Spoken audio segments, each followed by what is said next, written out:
Bueno, estamos en comunicación telefónica con el senador provincial, el contador Andrés de Leo, senador por la coalición cívica dentro del Frente Juntos por el Cambio. Buenos días, Andrés. ¿Qué tal, Eugenia? ¿Cómo les va? Bueno, Andrés, como siempre, agradecerte la predisposición, sobre todo cuando te llamamos de urgencia. Y bueno, un poco era para que nos cuentes cuál es la posición de la coalición cívica en relación a esto que está surgiendo ahora, que aparentemente se suspenderían las pasos o se pasarían para más adelante. Bueno, ¿qué posición ha tomado el partido? Nosotros en su momento, que cuando se planteó esto, que fue el año pasado, que una avanzada del oficialismo para tratar de eliminar las PASO, o en su caso suspenderlas, nosotros siempre dijimos que no es bueno cambiar las reglas electorales a mitad del río. Y esto me parece que tiene que ser un principio fundamental. En segundo lugar, frente a la preocupación de la cuestión sanitaria, nosotros hemos hecho una propuesta que es la de la implementación de la boleta única, que con esto me parece que se disminuyen y se eliminan los riesgos sanitarios, por lo menos en forma muy importante, y además estaríamos avanzando en una reforma electoral profunda que implicaría un ahorro económico extraordinario en el gasto de las elecciones, mejoraría también en forma sustancial la transparencia del comicio, disminuyendo la posibilidad de fraude, y hace que las elecciones y que el ciudadano tenga un mecanismo muy fácil a la hora de votar y de elegir a qué partido quiere votar y a qué candidatos quieren integrar en la lista. Frente a esta propuesta, el oficialismo no ha respondido, con lo cual evidentemente que la preocupación del oficialismo está más marcada en la especulación electoral que en la cuestión sanitaria. Esto está bastante evidente, y se hace más evidente cuando viene esta propuesta de suspender las PASO o de posponer las PASO y las elecciones generales, y la pregunta que uno tiene que hacerse es ¿bajo qué criterios científicos se puede establecer que en el mes de septiembre la situación va a estar mejor que en el mes de agosto y que en el mes de noviembre la situación sanitaria va a estar mejor que en octubre? Me parece que esto está claro, que el gobierno necesita ganar tiempo para ver si puede mejorar un poco la situación económica y el tema de la inflación, y fundamentalmente tirándose el lance a ver si la cuestión sanitaria, que ha sido un fracaso, la política sanitaria ha fracasado, y también ha fracasado la política de vacunación, si con ese mes de tiempo puede mejorar su situación de cara a la sociedad y de cara a las elecciones. ¿Vos entendés, Andrés? Bueno, en los medios nacionales están todo el tiempo diciendo ahora que se van a reunir el presidente, el gobernador de la provincia y Larreta. ¿Hay posibilidades de que se vuelva a cerrar todo? Bueno, yo no sé si que se vuelva a cerrar todo, pero sí hay posibilidades ciertas de avanzar en un sistema de restricciones a la movilidad ciudadana. El gobierno ha venido de improvisación en improvisación, tuvo un plan muy rudimentario y muy básico, que ha fracasado claramente, que tiene que ver con apostar a un confinamiento y una cuarentena eterna, que obviamente, como nosotros habíamos advertido, no iba a poder ser sostenida, y pasamos de una cuarentena eterna a un a una salida a la cuarentena absolutamente desordenada, sin protocolos, sin establecer cuáles eran las prioridades. Por ejemplo, basta mencionar una cuestión: se habilitaron antes los casinos y los bingos que las escuelas. Ya ha salido un informe que no ha habido riesgo sanitario de importancia con la actividad pedagógica ni la actividad escolar, pero bueno, el gobierno estuvo un año negando esa situación y después apostó a la vacuna. Ustedes recordarán, en el mes de septiembre el gobierno decía que seguramente ya para el mes de marzo iba a tener la primera vacuna a casi toda la población. Y bueno, esto no ha ocurrido por diversos factores, ajenos y propios, pero independientemente de eso, revela que el gobierno apostó a esta situación, y en un momento donde ustedes recuerdan, la Argentina le daba clases al mundo. Y el único argumento hoy del gobierno es querer compararse con los países que están peor que nosotros o que han hecho peor las cosas que nosotros. Pero los datos son bastante elocuentes. Cuando se declaró la pandemia en el mes de febrero del año 2020 a nivel mundial, al año de la pandemia, es decir, en febrero del 2021, la Argentina tenía algo más de 52.000 fallecidos por coronavirus. Y en el mundo había 2.500.000 personas fallecidas de coronavirus. Para que la gente y los oyentes lo entiendan, quiere decir que en el mundo, mientras cada 32 personas habían fallecido cada 100.000 habitantes, en la Argentina habían fallecido 115 personas cada 100.000 habitantes. Es decir, que si en el mundo hubieran tenido los resultados nuestros, en febrero del año 2021 habrían fallecido, en vez de 2,5 millones de personas, más de 9 millones de personas. Y si nosotros hubiéramos tenido los resultados que en promedio hubo en el mundo, en vez de 52.000 fallecidos, habría 14.000, 15.000 fallecidos al año de la pandemia.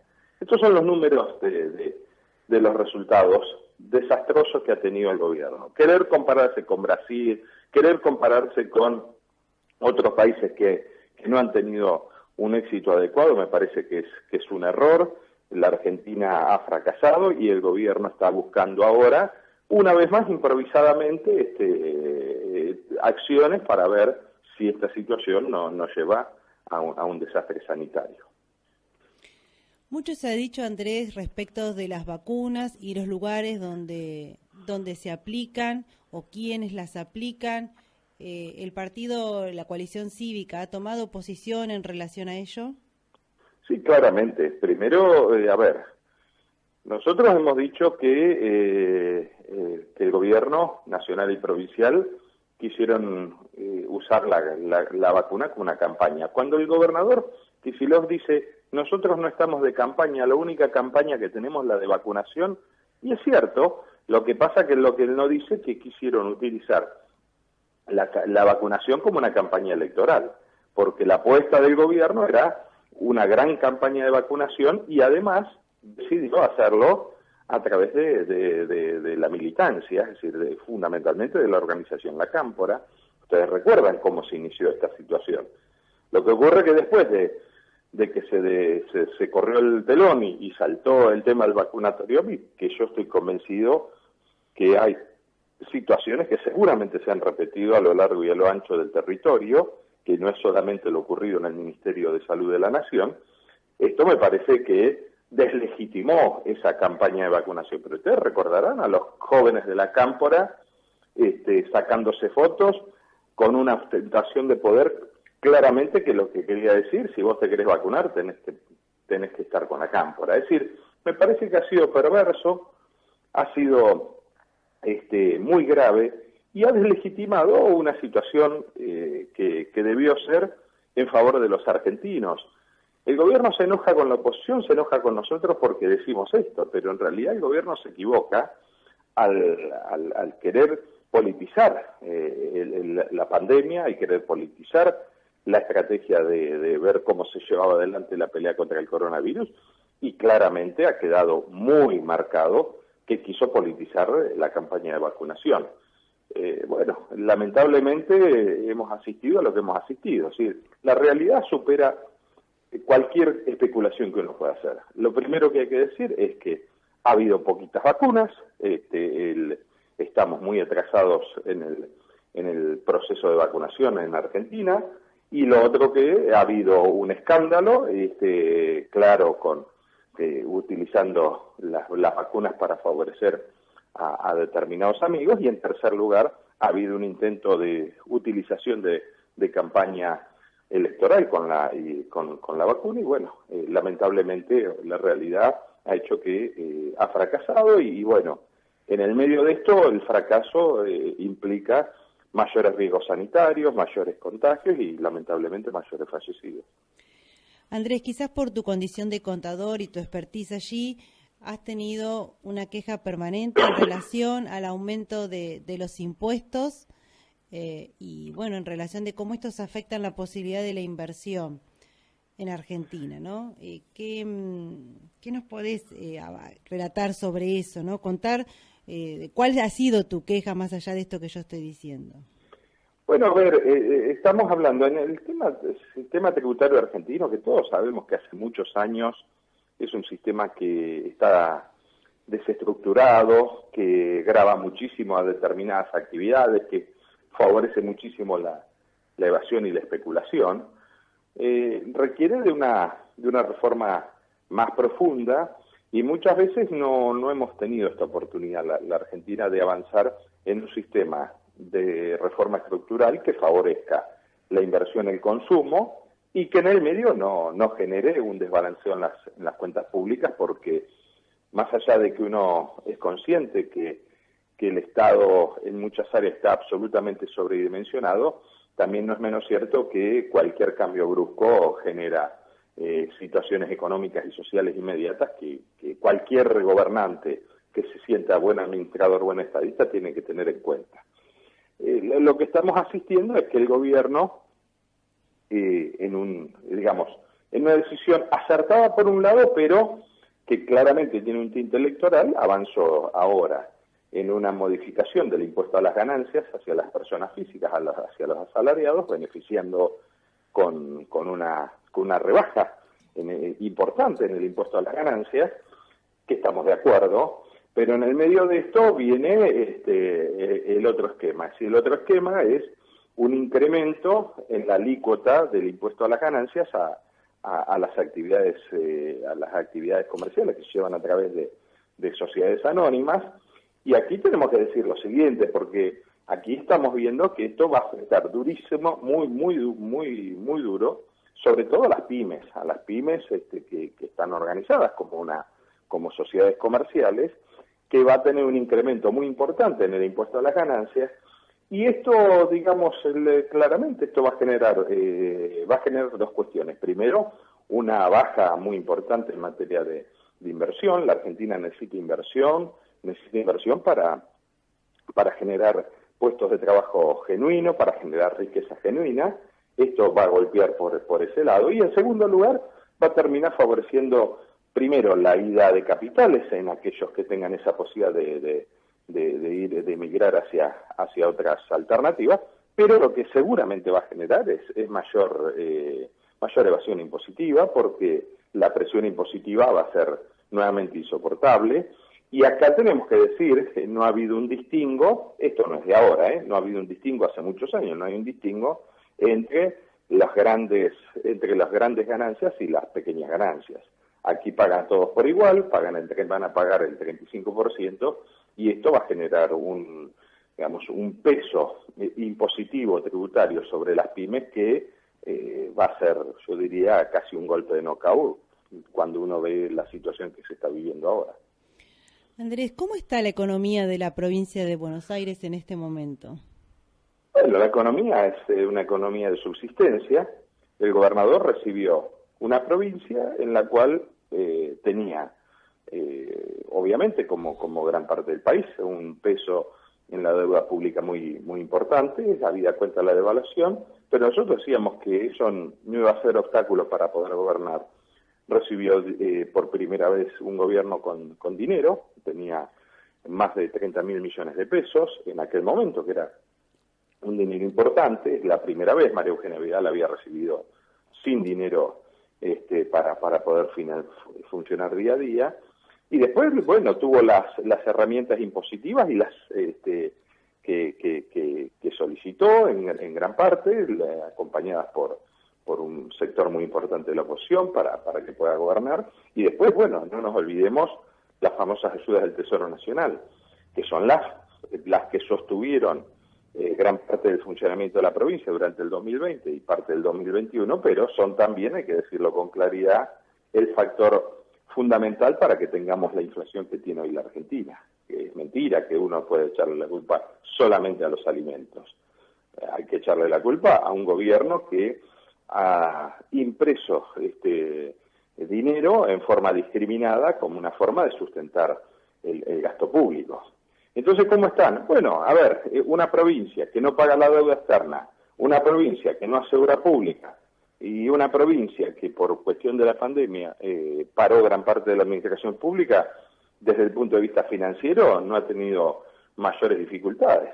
pero la realidad es que no ha habido gestión. Es una provincia que no ha tenido prácticamente más en un año y pico, más gestión que la que sí hay que reconocer, tuvo que abocarse a la pandemia, tuvo que abocarse a mejorar el sistema de salud y prepararlo, y bueno, en ese sentido ha habido, sí, ahí ha habido inversión, no sé si la suficiente. Hicieron, ustedes recordaron los hospitales modulares que iban a hacer en la costa, pasó la temporada y todavía no estaban terminados, pero bueno,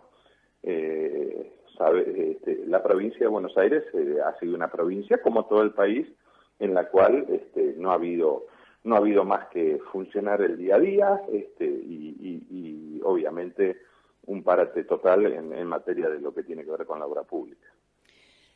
Sabiendo que estás en Bahía Blanca, que pertenece a nuestra misma región, ¿cómo está la situación te saco totalmente de tema, ¿cómo está la situación del COVID allí?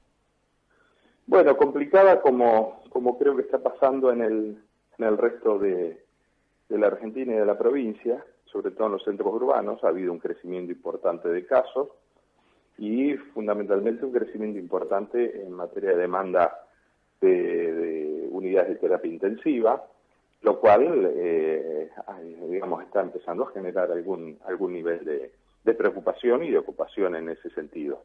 Pero no escapa Bahía Blanca a la media de lo que está ocurriendo en la Argentina, y en el medio, reitero, una sociedad que pasamos del confinamiento total a un desorden, y esto ha sido responsabilidad del gobierno, más allá de que todos tenemos responsabilidades, pero la responsabilidad del gobierno ha sido que le dijo a la sociedad una cosa y estaba pasando otra. Y la gente, cuando esto ocurre, más las necesidades económicas, más las necesidades sociales, que nunca fueron debidamente contempladas en ningún plan del gobierno. El gobierno no ha tenido plan en ese sentido.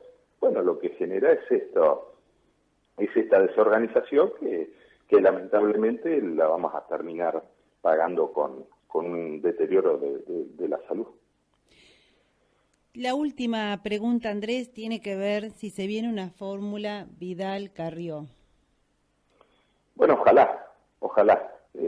Si tuviéramos una fórmula Vidal-Carrió, yo estoy convencido que Juntos por el Cambio en la provincia de Buenos Aires va a ser imbatible. Me parece que está claro que son las dos personas que más miden en Juntos por el Cambio, lejos. Obviamente que ahí esa combinación más un armado de listas donde puedan ingresar, donde estén todos los sectores representados, inclusive, ¿no? Falta la Unión Cívica Radical ahí, y donde se puedan contemplar diversos intereses y equilibrios territoriales. Me parece que haría Juntos por el Cambio una propuesta que seguramente la sociedad la va a ver muy bien. Y bueno, ojalá que esto ha sido por decirlo de alguna forma, un sueño mío que esto ocurra, pero tiene un sueño que tiene argumentos, porque me parece que cuando uno que recorre y uno ve las encuestas, me parece que no habría mejor fórmula para la provincia de Buenos Aires que esa lista. María Eugenia es la persona que más mide en Juntos por el Cambio, y en segundo lugar, bastante cerca, está Lilita. Entonces, sería la verdad que una propuesta muy importante para los bonaerenses. No, bueno, simplemente agradecerte por estar y por brindarnos las explicaciones y los fundamentos y argumentos de la coalición cívica en todo lo que se te estuvo consultando. El agradecido soy yo, a ustedes, y bueno, un saludo muy grande a todo el equipo de la radio y a toda la gente de Dero. Bueno, hasta la próxima. Adiós. Bueno, hasta acá estuvo Andrés de Leo, senador provincial de la coalición cívica dentro del Frente Juntos por el Cambio.